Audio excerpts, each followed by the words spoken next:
Video शुरू करने के पहले एक बात, यह वीडियो बनाने में बहुत मेहनत लगती है। अगर आपको यह वीडियो थोड़ा भी पसंद आए तो इस चैनल को सब्सक्राइब जरूर करना। धन्यवाद। रावण सीता संवाद। दुख से कातर और राम के वियोग में अश्रु बहाती हुई सीता के पास जाकर रावण बोला, शोभने, अब उस राज्य से च्युत दीन तपस्वी राम के लिए अश्रु बहाना व्यर्थ है। राम में इतनी शक्ति कहाँ है कि यहाँ तक आने का मनोरथ भी कर सके। तू उसे विस्मृत कर दे। विशाल लोचने, तू मुझे पति के रूप में अंगीकार ले। समुद्र से घिरे 100 योजन विस्तार वाले अपने इस राज्य को मैं तुझे अर्पित कर दूंगा।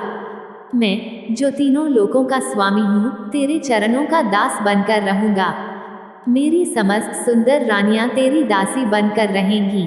समस्त देव, दानव, नर, किन्नर जो मेरे दास हैं, तेरे दास बनकर रहेंगे। तेरे पहले के दुष्कर्म तुझे वनवास का कष्ट देकर समाप्त हो चुके हैं और अब तेरा पुण्यकर्म ही शेष रह गया है। अब मेरे साथ यहाँ रहकर समस्त प्रकार के पुष्पहार, दिव्य गंध और श्रेष्ठ आभूषण आदि का सेवन कर। सुमुखी, तेरा यह कमल के समान सुंदर, निर्मल और मनोहर मुख शोक से पीड़ित होकर शोभाहीन हो गया है। मुझे स्वीकार करके उसे पुनः शोभायमान कर। धर्म और लोकलाज का भय निर्मूल है। यह सब मात्र तेरे मिथ्या विचार हैं। किसी सुंदरी का युद्ध में हरण करके उसके साथ विवाह करना भी तो वैदिक रीति का ही एक अंग है। इसलिए तू निःशंक होकर मेरी बन जा। मैं तेरे इन कोमल चरणों पर अपने ये 10 मस्तक रख रहा हूँ, मुझ पर शीघ्र कृपा कर।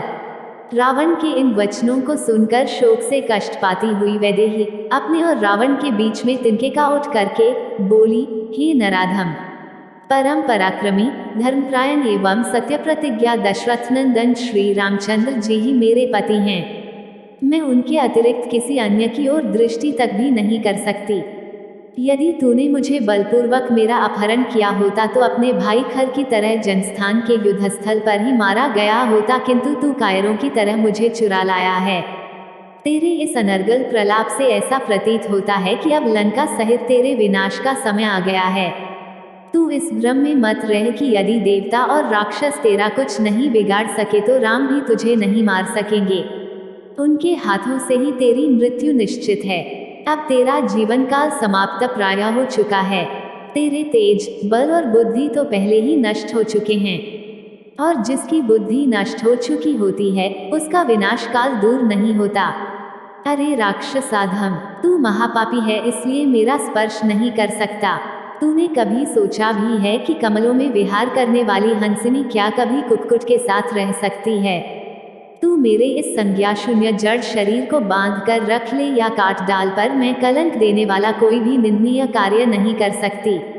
सीता के कठोर एवं अपमानजनक वाक्य सुनकर रावण कुपित होकर बोला, हे मनोहर हास्य वाली भामिनी, मैं तुझे 12 माह का समय देता हूँ। यदि 1 वर्ष के अंदर तू स्वेच्छापूर्वक मेरे पास नहीं आई तो मैं तेरे टुकड़े टुकड़े कर दूंगा। फिर वह राक्षसनियों से बोला, तुम इसे यहाँ से अशोक वाटिका में ले जाकर रखो और जितना भय और कष्ट दे सकती हो दो। लंकापति रावण की आज्ञा पाकर राक्षसनियां सीता को अशोक वाटिका में ले गईं। अशोक वाटिका एक रमणीय स्थल था, किंतु पति वियोग और निशाचरी दुर्व्यवहार के कारण सीता वहां अत्यंत दुखी थी।